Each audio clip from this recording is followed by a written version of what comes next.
नमस्कार, आपण पाहत आहात पुणे लाईव्ह न्यूज. पाहुयात आज दिवसभरातील ठळक घडामोडी. मराठा आरक्षणासाठी मनोज जरांगे पाटील यांनी सुरू केलेले आंदोलन आता पेटू लागले आहे. मनोज जरांगे पाटील यांना पाठिंबा देण्यासाठी ठिकठिकाणी साखळी उपोषण आणि उपोषण सुरू आहेत. खेड तालुक्यात काल पंतप्रधान, मुख्यमंत्री आणि उपमुख्यमंत्री यांच्या एसटी बसेसवरील फोटोंना काळे फासण्यात आले. त्यानंतर सहकार मंत्री दिलीप वळसे पाटील यांच्या वाढदिवसानिमित्त लावलेले शुभेच्छांचे बॅनरला देखील काळे फासले आहे. उपमुख्यमंत्री अजित पवार आणि सहकार मंत्री दिलीप वळसे पाटील यांच्या बॅनरवर खेडमध्ये काळे फासले गेले आहे. दिलीप वळसे पाटील यांच्या वाढदिवसांच्या शुभेच्छासाठी हे बॅनर लावले होते. त्यावर मराठा क्रांती मोर्चाच्या कार्यकर्त्यांनी काळे फासले. खेड तालुका मराठा क्रांती मोर्चाकडून 25 दिवसांपासून साखळी उपोषण तर 5 दिवसांपासून आमरण उपोषण सुरू आहे. तरीही मंत्री महोदयांनी उपोषण स्थळी भेट दिली नाही. याचा निषेध करत वळसे पाटलांच्या बॅनरला काळे फासण्यात आले आहे.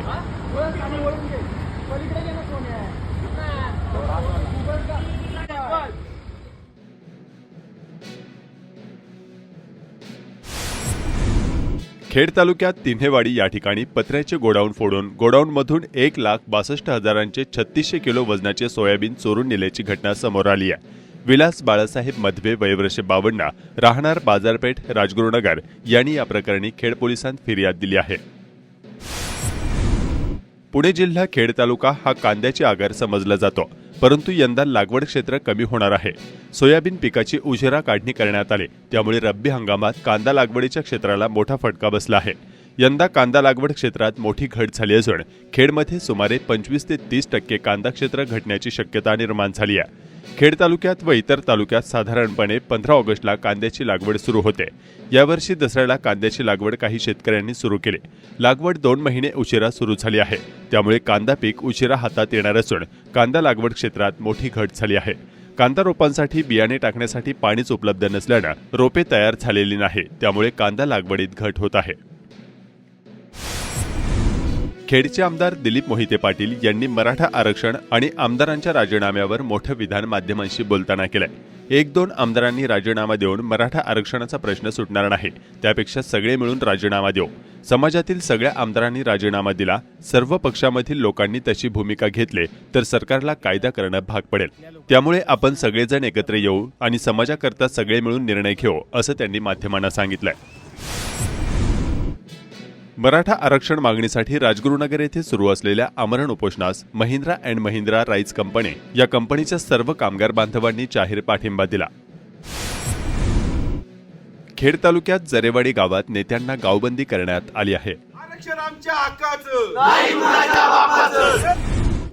मराठा योद्धा मनोज जरांगे पाटील यांच्या समर्थनार्थ तसेच खेड तालुक्यातील आमरण उपोषणास बसलेल्या मराठा बांधवांच्या समर्थनार्थ त्यांना पाठबळ देण्यासाठी भव्य कॅन्डल मार्च मंगळवार दिनांक 31 ऑक्टोबर 2023 रोजी राजगुरुनगर या ठिकाणी संध्याकाळी 7 वाजता काढण्यात येणार आहे. खेड तालुक्यातील 16 ग्रामस्थ यांनी साखळी उपोषणस्थळी माजी सभापती रामदास ठाकूर यांच्या नेतृत्वात लॉंग मार्च काढत भेट दिली. आरक्षण आमच्या हक्काचं, नाही कुणाच्या बापाचं. एक मराठा, लाख मराठा, एक मराठा. महाराज की जय.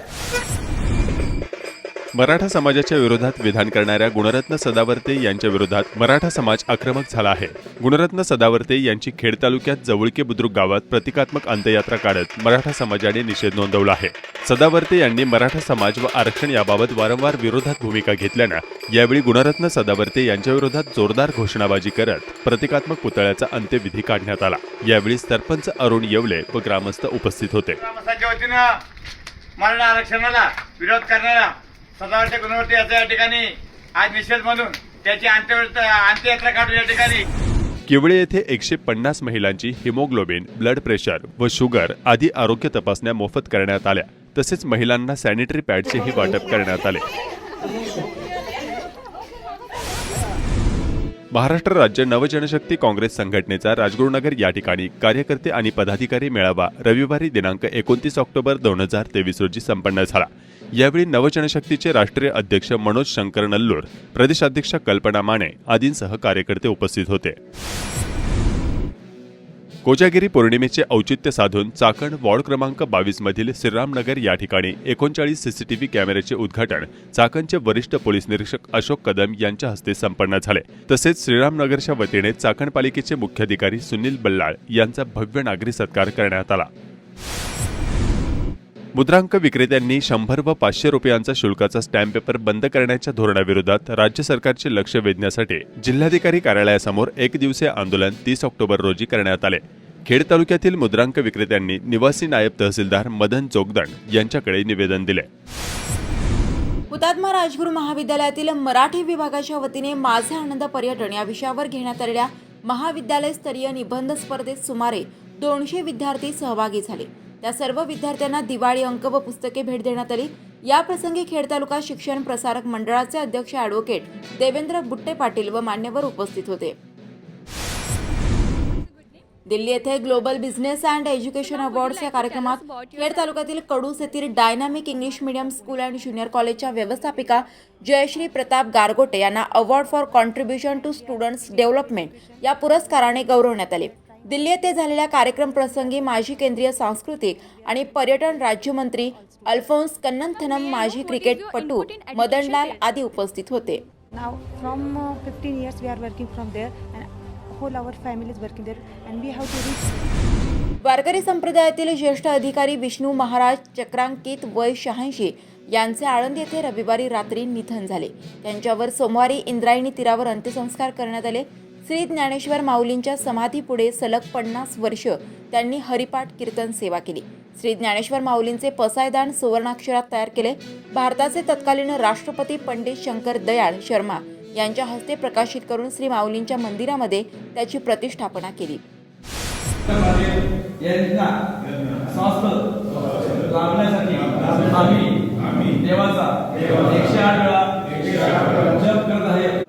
मराठा योद्धा मनोज जरांगे पाटील यांच्या समर्थनार्थ आणि त्यांची प्रकृती चांगली राहावी यासाठी चाकण येथील चक्रेश्वर मंदिरात सोमवारी 30 ऑक्टोबर 2023 रोजी विविध धार्मिक कार्यक्रम आयोजित करण्यात आले होते।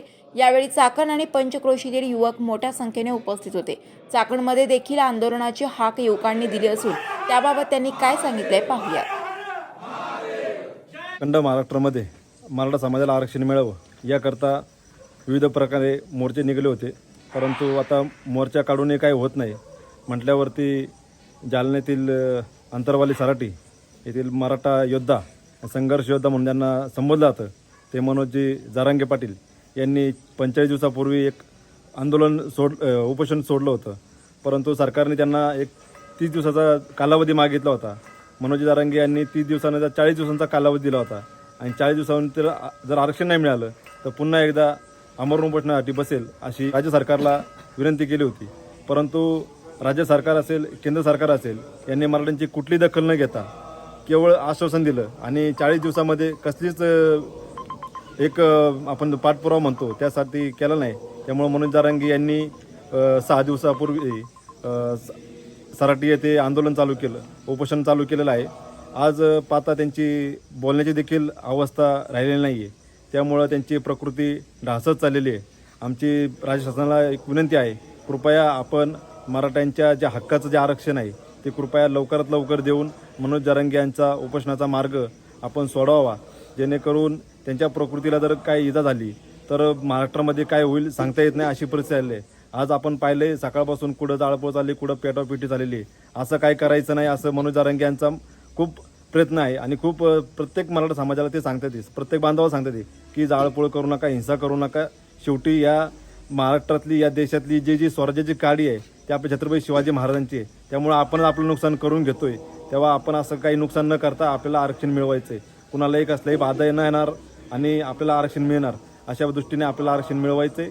त्यासाठी चाकण आणि चाकणच्या पंचक्रोशीतील सर्व मराठा बांधव आज या ठिकाणी आमच्या चाकण गावचं आराध्य दैवत श्री चक्रेश्वर भगवानांच्या चरणी महामृत्युंजय जप 108 वेळा करून त्यांची प्रकृती सुधारित राहावी, त्यांची प्रकृती अतिशय चांगल्या पद्धतीने राहावं, त्यांचं आरोग्य अतिशय चांगल्या पद्धतीने राहावं यासाठी मराठा क्रांती मोर्चा असेल, चाकणमधील सर्व मराठा बांधव असेल, त्याचप्रमाणे 25 तारखेपासून आपल्या तालुक्यातील अंकुशजी राक्षी असेल, त्याचप्रमाणे मनोहरजी वाडेकर असतील आणि विकासदादा ठाकूर असेल, त्याचप्रमाणे अजयजी स्वामी असेल, हे देखील उपोषणाला बसलेत। काल परवा विकास ठाकूर यांना भरपूर त्रास झाला होता, परंतु सुदैवानं त्यांची प्रकृती पुन्हा एकदा स्थिर झालेली आहे. त्यामुळं या मराठा योद्ध्यांची प्रकृती स्थिर राहावी याकरता आम्ही आज भगवान चक्रेश्वरच्या चरणी प्रार्थना केली आणि महामृत्युंजय जप करून त्यांचं आयुष्य आणि दीर्घ आयुष्य लाभो, त्याचप्रमाणे त्यांची प्रकृती स्थिर राहावी अशा प्रकारची सर्व मराठा समाजाच्या वतीने प्रार्थना या ठिकाणी करण्यात आली. चाकण आणि पंचक्रोशीतील सकल मराठा बांधवांनी आज जे आपले मनोजजी जरांगे पाटील आहेत ते उपोषणाला बसले. त्यांचं आरोग्य चांगलं राहावं यासाठी इथं महामृत्युंजय मंत्राचा जाप केला 108 वेळा आणि अभिषेक करून आरती करून आता प्रार्थना केलेली. तसेच आपल्या खेड तालुक्यातील माजी सभापती अंकुश राक्षे, आमचे सकल मराठा क्रांती मोर्चाचे अध्यक्ष मनोहरजी वाडेकर आणि विकास ठाकूर सरपंच आणि अजय स्वामी हे 4 योद्धे देखील गेले 5 दिवसापासून उपोषणाला बसलेत. तर त्यांच्याही आरोग्याच्या सुरक्षतेसाठी म्हणून आम्ही इथं प्रार्थना केली सामूहिक आणि सर्व पंचक्रोशीतील मराठा तरुण मित्र सगळे आले होते आणि एक साधक-बाधक चर्चा झाली. विविध कार्यक्रम आता यापुढे आम्ही कॅन्डल मार्च असेल किंवा साखळी उपोषण असेल यासाठी तालुका अख्खा जागृत झालेला आहे आपला आणि जरांगे पाटलांची जी सभा झाली ऐतिहासिक, त्यामुळे तालुक्यातील प्रत्येक ठिकाणी साखळी उपोषण वगैरे सुरूच आहे. चाकण आणि पंचक्रोशी 4 वाड्या ह्या पण आता याच्यामध्ये पूर्ण ताकदीने उतरणार आहेत. त्यासाठी इथं निर्धार सर्व तरुणांनी केलेला आहे. आदरणीय मनोजदादा जरांगे पाटील यांच्या नेतृत्वाखाली यांनी जे आपल्या मराठा समाजाच्या आपल्या मुलाबाळांच्या भविष्यासाठी जे उपोषण चालू केलं आहे ते आपल्या सर्वांच्या मुलाबाळाच्या पुढच्या भविष्यासाठी केलेलं आहे. माझी सर्व मराठा समाजातल्या बांधवांना विनंती आहे की आपण मनोजदादा जरांगे पाटील यांना आपण घरी बसून किंवा पाठिंबा न देता आपल्या गावागावात जे आपण एक साखळी पद्धतीने आंदोलन करू शकतो आणि या मनोजदादा जरांगे पाटलांचे जे उपोषण चालू आहे याला कारणीभूत सरकार आहे. हे उपोषण करण्यास सरकारने भाग पाडले.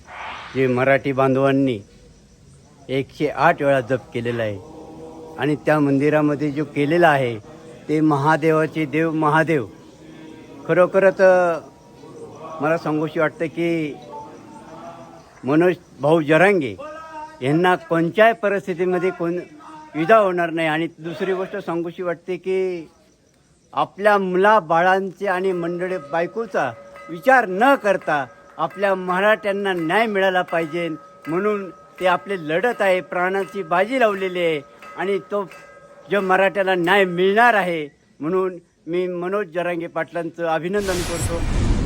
सेवानिवृत्त वैद्यकीय अधिकारी व ज्येष्ठ सामाजिक कार्यकर्ते डॉक्टर सूर्यकांत गणपत मराठे वय 77 वर्षे यांचे अल्पशा आजाराने निधन झाले. चाकण येथील तत्कालीन प्राथमिक आरोग्य केंद्रात डॉक्टर मराठे यांनी गेली अनेक वर्षे अत्यंत प्रामाणिकपणे वैद्यकीय सेवा केली होती. सिद्धिविनायक प्रतिष्ठान व गोविंदा पथक यांच्या वतीने कोजागिरी पौर्णिमेनिमित्त महात्मा फुले चौक येथे दूध वाटप व अन्य कार्यक्रमांचे आयोजन करण्यात आले होते.